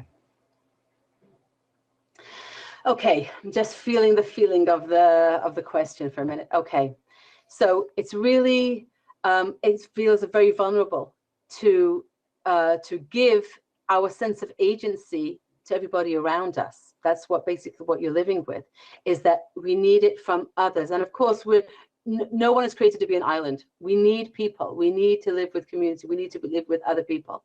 But when we live our lives so focused on what other people are saying about us or when other people are pleased with us, we basically give away ourselves. You're right, you don't feel a sense of satisfaction at your own agency because it feels too vulnerable to risk other people's displeasure. In fact, some of our listeners will remember that I gave homework about a year ago to displease someone. That was actually our homework in the class, because it was in an effort to help ourselves be able to make a choice that's good for us, that's the right choice, but is going to displease another person. Because if we live constantly people pleasing, only doing that which is good for other people and never being aware of what works for us, then we've given away our agency. We're never going to feel that satisfaction of making our own choices, right? So developing a sense of confidence within ourselves, a sense of knowing that Hashem loves us as we are, a sense of also reaching out to people who can love us for who we are, and that we're safe with them to make choices that are okay for ourselves, even if they don't please another. There are going to be many different factors in building up a sense of self that is from the inside out. Wait, I'm so sorry. Somebody keeps on calling me. I'm sorry, I cannot answer your message right now. Sorry.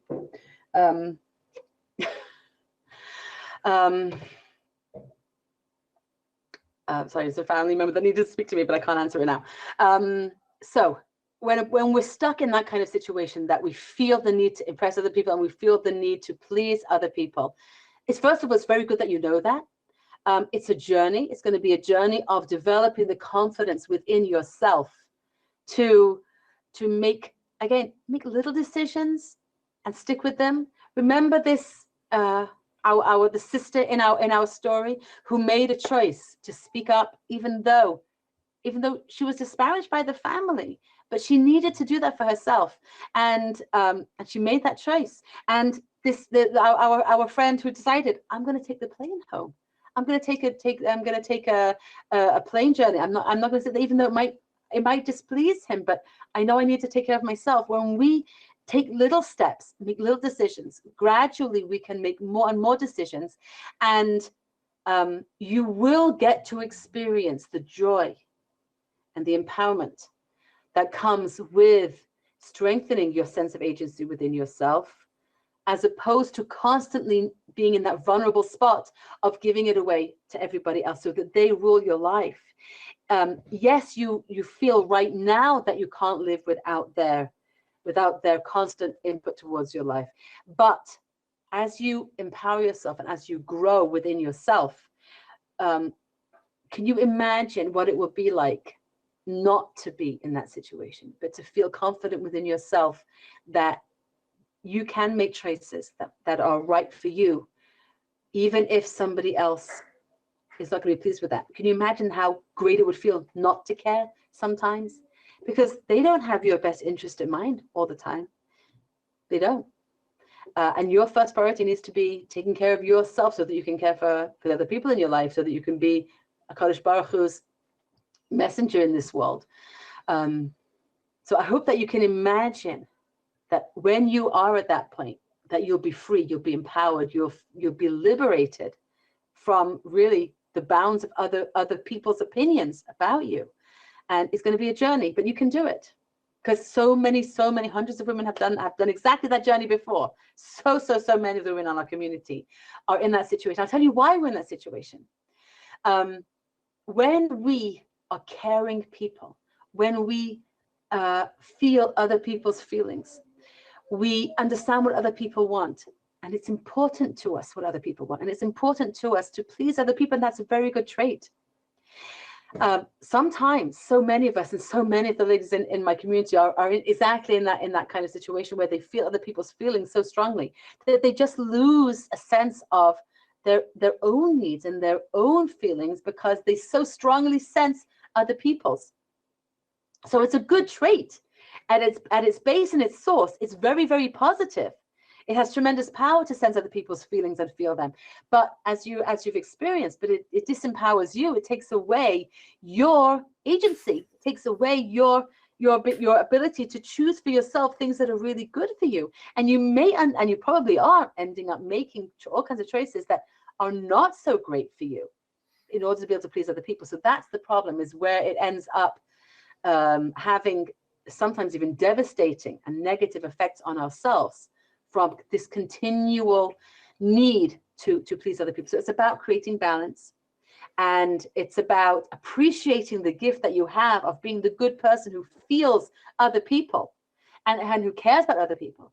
But it's about also making choices, setting boundaries, and knowing when to make choices that are going to sometimes displease other people, and creating the resilience within ourselves what to do if they express their displeasure with us, because that's a big one. And I would definitely not say, go do it all day long and just displease everybody in your life. But small steps, step by step. You're not going to get it right overnight. You're going to begin small, in small, less significant choices until you feel stronger and you're able to do it more, and you're able to experience the thrill of a sense of agency and what it means and how it lowers your social anxiety with all of these people, because you're so anxious because you have to please so many people. Right? Can you imagine what it would be like not to have to please so many people? Your anxiety level will go right down, because the only person you have to please is you and Hashem. That's who you have to please. And so when that will cut anxiety right there. Again, it's a journey. Okay, hope that answered that question. Yeah, thank you so much. She actually just wrote in, I just exercised agency by putting out my question, even if it feels very vulnerable. I asked Hashem to show me that he's holding me and have my question read. So I feel Hashem right here with me. Thank you so much. Oh, beautiful. I'm so good. Thank you for sending that back. We're with you, okay? Really, we understand so many of our community members have been through exactly that and are still going through that. And I mean, I have to say, I've been there. I've absolutely been there. And that's why I can talk about it like that, because I've absolutely gone that path. And I know what it's like to be in that situation and to go through it. So thank you for speaking up. Thank you. Yes, definitely. Chaya Hinda, we had another person write in. Can you give an example of choosing connection? Is it with imagery or is it with davening? And will we be able to apply these tools easily? Okay. Actually, we say in Tefillah, we say Mala haaretz kinyanecha. The world is full of your possessions, Hashem. But the Maggid Mezrich translated that as the world is filled with kinyanecha, ways to acquire you, Hashem, ways to come close to Hashem. When we talk about connection with Hashem, choosing connection, there's literally numberless ways. It's infinite. There is no limit to where we find Hashem. The world is full of the ways to acquire a closeness and a connection to Hashem. The Torah's Avos of Slonim says that the 613 mitzvahs are 613 eitzes, 613 pieces of advice about how to achieve boited back, how to achieve attachment to Hashem. So basically, like the question that was asked of the Kotzker Rebbe, where do you find Hashem? Or was it the Ger Rebbe? Where do you find Hashem? Where's Hashem? And he said, where isn't Hashem? Everything is a means to connect to Hashem. Not only prayer, not only statements, self-talk, not only thoughts of Dveikus, but through everything, literally through everything. When we're conscious and mindful about it, is a way to connect to Hashem. Rav Dessler, he was on one of his visits to Eretz Yisrael, he saw a street cleaner, or maybe it was a postman delivering the mail, and he went over to him and he said, if you clean the streets or if you deliver the mail with intention that you're doing it because it's a kindness, then you get a mitzvah doing it, meaning then you have connection with the Kadosh Baruch Hu through doing this. So it's about making that minute switch in the mind. I'm doing this for Hashem. I have a mitzvah here that I'm doing this. I'm connecting to Hashem through doing this. I'm delivering the mail, even though it's my livelihood, but I'm doing it as a kindness to the person I'm giving it to. I now have a connection with the Kadosh Baruch Hu. So is it easy? It's actually the easiest thing in the world. It doesn't demand any physical action. It doesn't demand stress or strain. And so sometimes we might find that this is hard to believe. It's as simple as turning on a light. It's as simple as moving your eyes. It's as simple as simply saying, I'm deciding to do this for Hashem now. I'm starting to think about Hashem now. It's that simple. But it's about making those decisions over and over and making them our default setting. And that's what guided imagery does. It changes our default setting so that we experience the closest to Hashem, so that we want to attach to Hashem, so that we don't, so that when we make that suggestion, connect to Hashem, we don't automatically have a flood of negativity. I don't deserve to attach to Hashem, but who am I to attach to Hashem? But look how I spoke to my husband yesterday, so how could I attach to Hashem? And all of that other stuff that comes up. But if I've talked to Hashem now, then but I don't talk to him tomorrow. So what's the point of talking to him now? You know, we have all of these negative ways of thinking that just put us down. And it's as simple as saying, but today, now, this second, I'm attached to Hashem. I'm there. In fact, Rav Yaakov Adis, big Makubal, he says that it's as simple as saying, I'm connecting myself to a Kadosh Baruch, and I'm drawing the light of Hashem into my soul. He says, if you say those words over and over, if you think those words, I'm connecting myself to Hashem, and I'm drawing the light of Hashem into my soul, this draws the light of Hashem into our soul. It's that simple, but it's that complex. The Baal Shem Tov said, in our generation, we need a lot of hashkaf, a lot of theory to come onto the very simple faith of being able to say, I'm connecting to Hashem and I'm drawing the light of Hashem into my soul. But it's as simple as that, if we can make it simple. But we tend to make things more complex. So it's about getting rid of the complexity so that it's simple. Thank you so much. I do want to just get to a couple more questions and then our guided imagery as well. I want to remind you also, please just come on back and let me know when you've registered. I want to welcome Razy, welcome Khani, and if you are in and I haven't welcomed you, just let me know. We had a question, Chaya Hinda, come in, and then I think that we can move to our guided imagery, so we make sure that we have time for that special treat for everyone who's still with us on the line. But I want to get to this question because I think it's important. I have chosen to wait for my zivug despite pressure, and now years have passed. I hoped that Hashem would help me, but I feel like a misfit now, and bitachon is weakening, and I'm ruminating over past choices.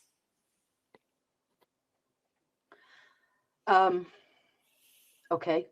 First of all, I am so sorry, and I really am heartbroken for you in that situation. It's incredibly hard in the secular world to live as a single individual. But in our Torah observant world, it's 10 times or maybe 100 times more difficult because community life is built around couples. You know, it really is, and everybody who has like a single status is going to experience that experience of being a misfit, and nobody wants to be a misfit. Nobody wants to be different from everybody else.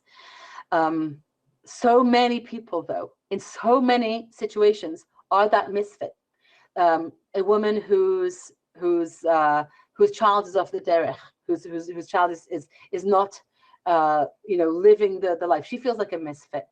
A woman who's now widowed or divorced often feels like a misfit. A woman who, for all kinds of reasons, she can't, let's say she has a very severe physical challenge.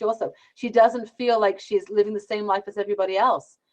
And so the pain of feeling like a misfit is very, very, very painful. And it's also a large part of many of today's challenges. Okay. And so many of the challenges of our times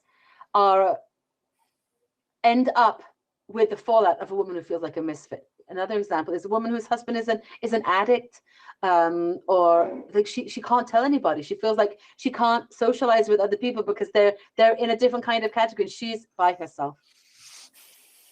So much of our life circumstances isolate us. Okay, we feel isolated by life circumstances. You feel isolated by the fact that you're in that situation.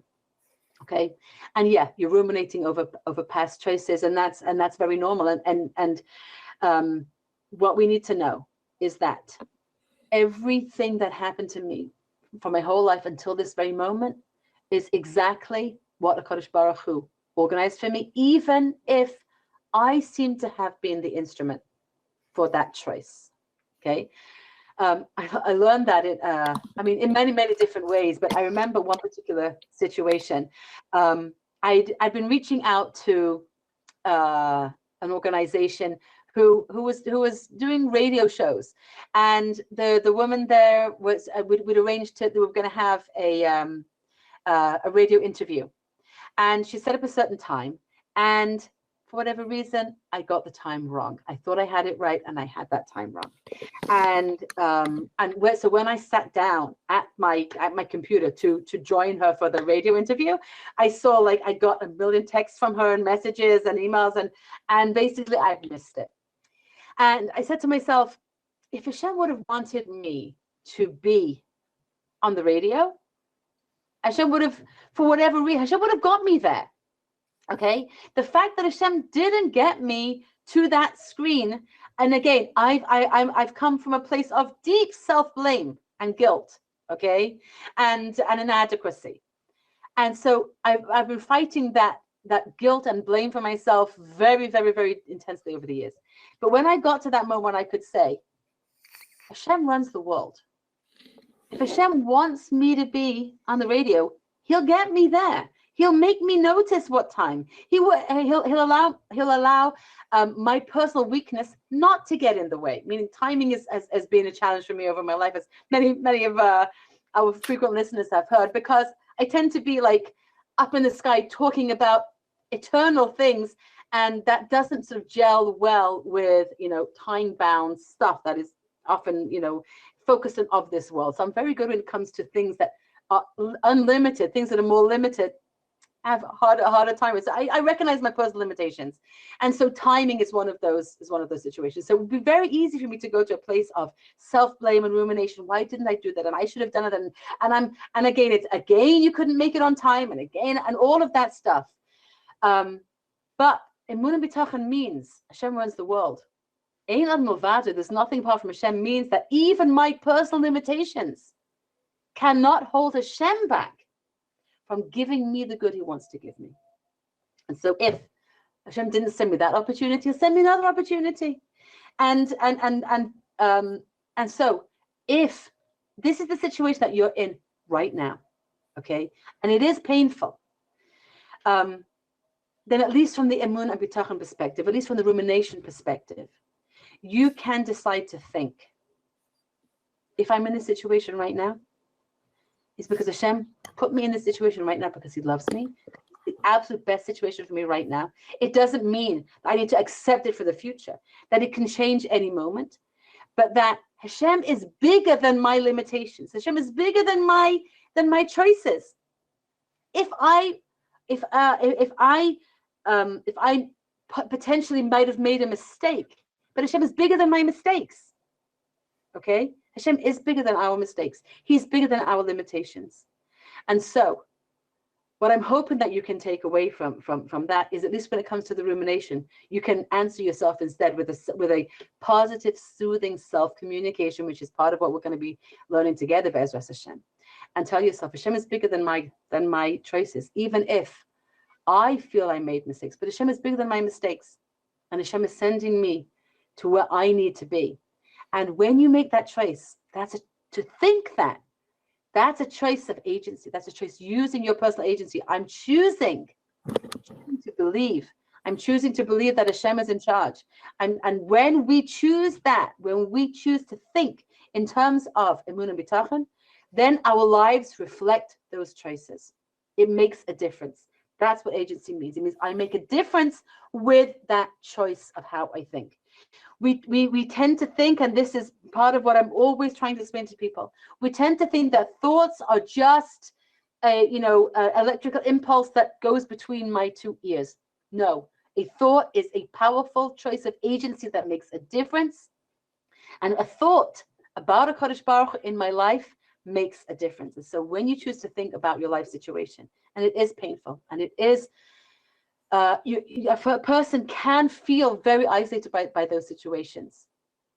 And that's why, again, I'm including so many of us in that kind of isolationary situation. So many of our life situations can make us feel isolated.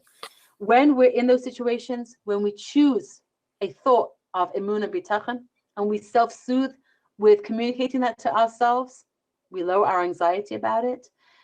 We can cut down our rumination, but we also make a difference because the Kadosh Baruch Hu responds to our thoughts of faith and trust, and it can make the difference. Again, nothing is promised in this world. This world is a very challenging world. Nothing is promised, but there's a great chance that if we can change something, prayer, emunah, bitachon, connection to Hashem, happiness in our hearts, overcoming all the negativity of fear, despair, worry, low self-esteem, doing all of that, that's going to make the difference. And so it's a choice of empowerment. Be'ezras Hashem, I hope that helped. Yes, thank you. She actually wrote back in also, so helpful. Thank you for sharing Good. your wisdom and taking my question. I'm so glad. Okay, with the last little time that we have left, why don't we go ahead and do our guided imagery? Okay, great. So I'm just going to turn on my recording. So as we approach doing a guided image, I really would like everybody to just sit down, whether you're listening to this live or whether you listen to this recorded. I'd really like you to take the time now for yourself, because you're going to experience this most powerfully if you can allow yourself to just sit or even lie down, okay, as we do this. Okay.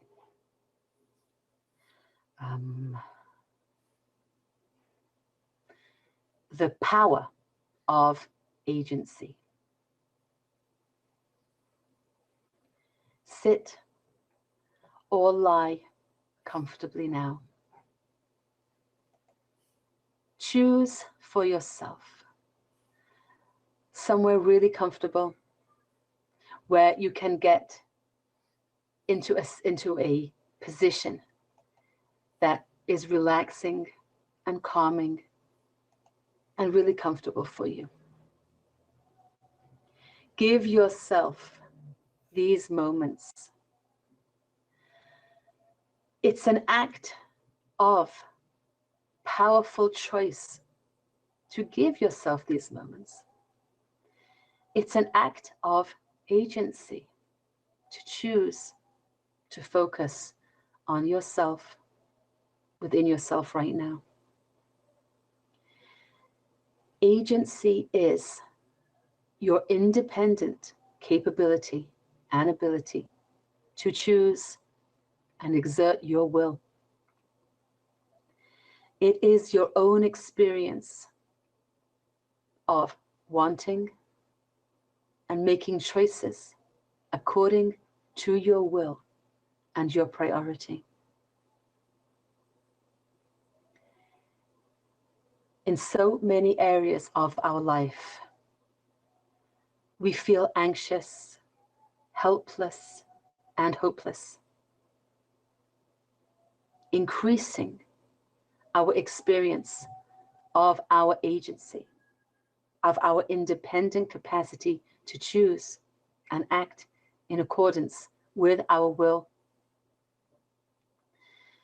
relieves that anxiety, gives us the resilience that we need to gracefully encounter life with all of its ups and downs. So take these moments for yourself by choice and allow your mind to be guided gently within yourself.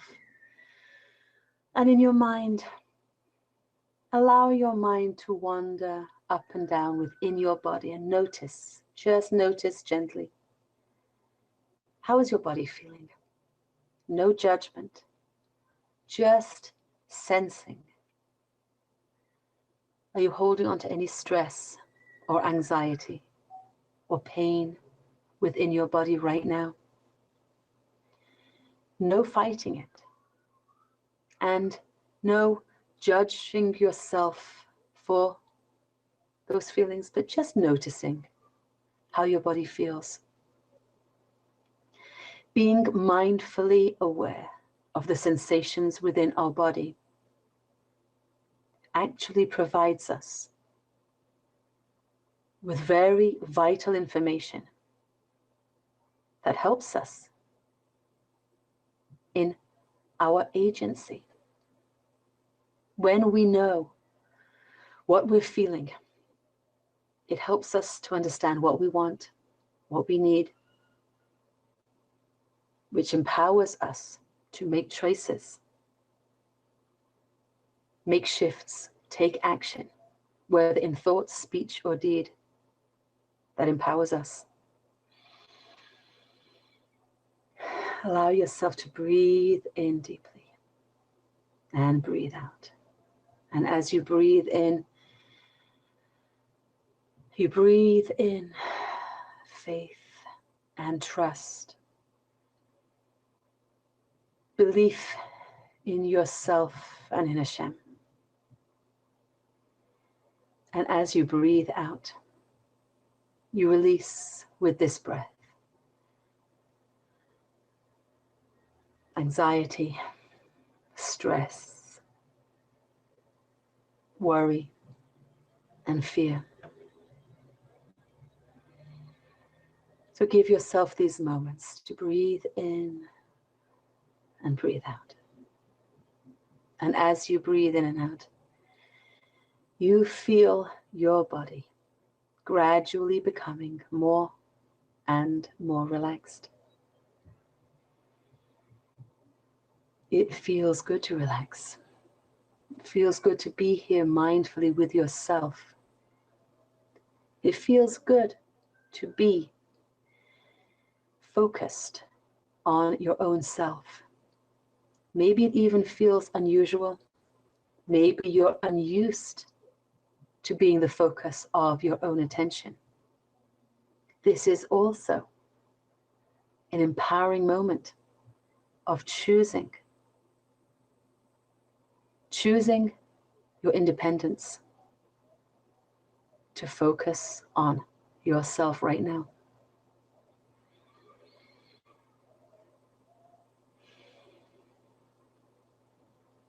And as your mind feels calmer and your body feels calmer, you can allow yourself to be gently guided into the world of your imagination. And in your mind, you leave the room that you're in and the building that you're in. You walk down a wide path with beautiful pots of colored flowers at the sides of the path. You walk down towards a beautiful large palace. And as you look at yourself now, you notice you are wearing beautiful regal clothing. You have a crown upon your head. You are the queen of this palace. You rule this place. You make your own choices according to your will and your priorities in every room of this palace. This palace is yours, that you can revisit whenever you like. As you begin to approach the palace, the doors open and an entire staff of servants and those that manage this estate for you welcome you to your palace, wearing beautiful uniforms, white gloves, and hats. They greet you and smile at you, opening up the way for you to enter into your palace. Your palace is light. Your palace is welcoming. Your palace is furnished with your favorite colors and furnishings. You look all around, listening to the welcoming sounds of your palace and the welcoming feel of this place. Feels like a warm embrace. You are coming to your haven, your safe home. It is yours. You notice that there are many rooms leading off the hallway. In each of these rooms, you get to experience a different kind of your own agency, a different kind of empowerment. In each room, you are filled with the capacity and power to act and make choices in so many different situations in your life. As you walk down the corridor, you notice the names on the doors of these rooms. And they are the names of particular life situations where you feel challenged or stressed, or where you need to act independently in an empowered way with your own sense of agency. You stop by the door of the room with the name on it where you would like to experience now your own sense of independence, empowerment, and agency. You see the name on the door. You take a deep breath, knowing that this room is a place where you will find something that will give you strength. You open the door, noticing its beauty.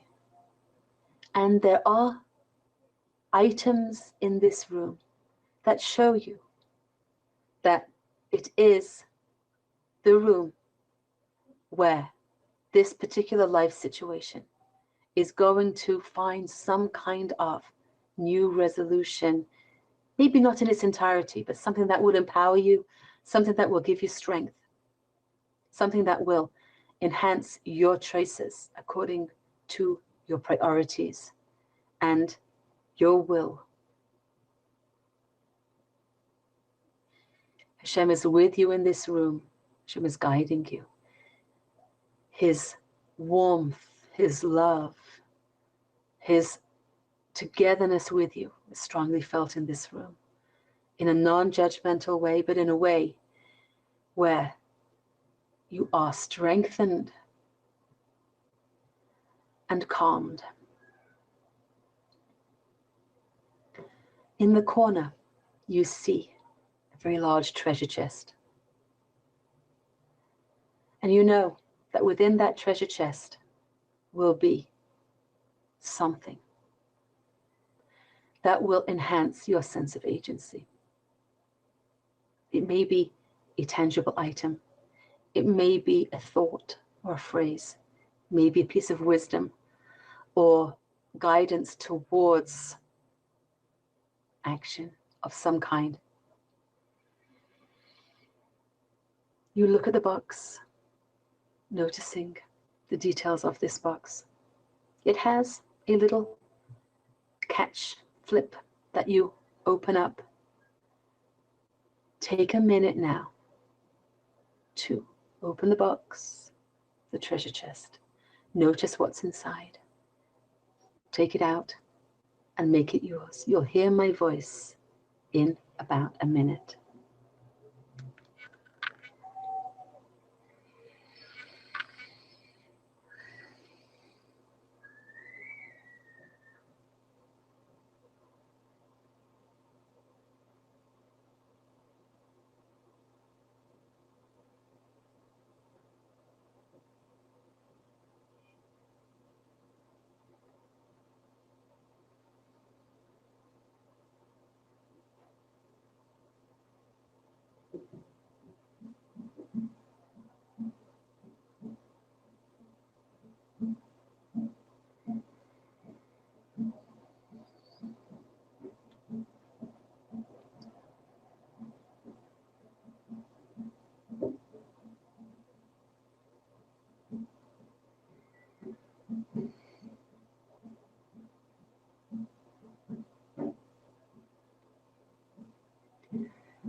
whatever it was that you have found in this treasure chest, whether it's something that you hold or something that you hold in your heart, you embrace it to yourself.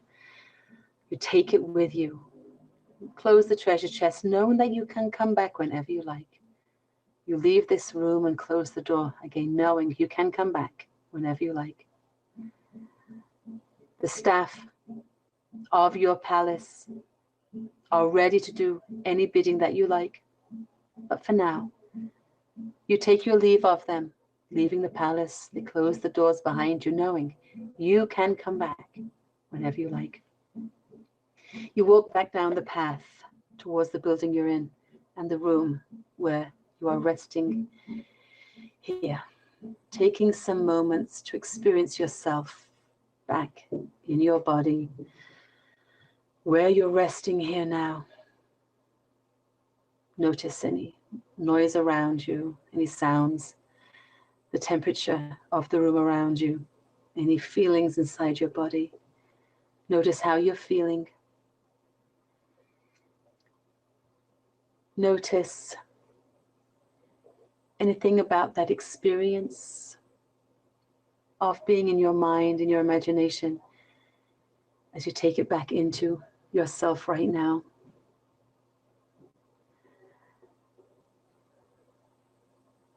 And over the next days, there's just Hashem.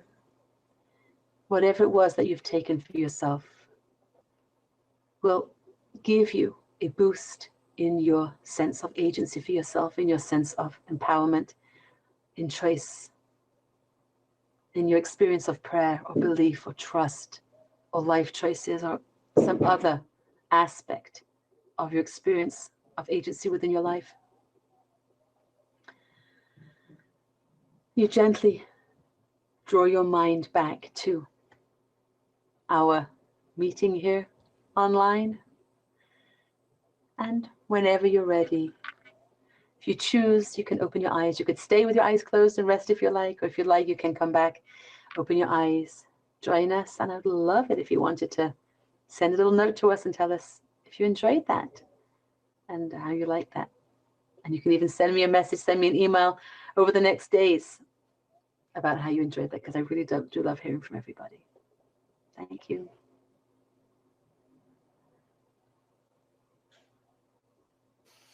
Wow, this was awesome. That was so nice. Personally, for me, this brought tears to my eyes. I'm so glad. A lot of times women often ask me, I was crying, is that okay? And I say yes, because guided imagery actually moves us a lot. It gets us in touch with our feelings, often very deeply. And so it's very normal to be moved to tears. So just letting you know that it's a very common experience, and it's very normal and healthy. It's very good. There's nothing wrong with that. So I'm glad that you enjoyed that. Thank you so much. Everyone was saying very special. Thank you. Very peaceful. That was wonderful. Thank you so much, Chaya Hinda. And thank you to everyone who is here on the line with us today. I urge you, I'm going to leave the webinar open for just a couple more minutes. Please go and grab your spot and get registered. If you have any questions and you would still like us to give you a call or need help registering, make sure to come back and put your name and your telephone number in as I keep this webinar open for a couple more minutes so that you can get that info into us. Otherwise, you can always email us or reach us on the phone, and we are happy to answer questions that way as well. We look forward to meeting up with everybody again next Wednesday when we start our very first session. So Chaya Hinda, thank you for being here. Thank you to all of the women who joined us today, and we look forward to seeing you next week. Thank you, everyone. Thank you.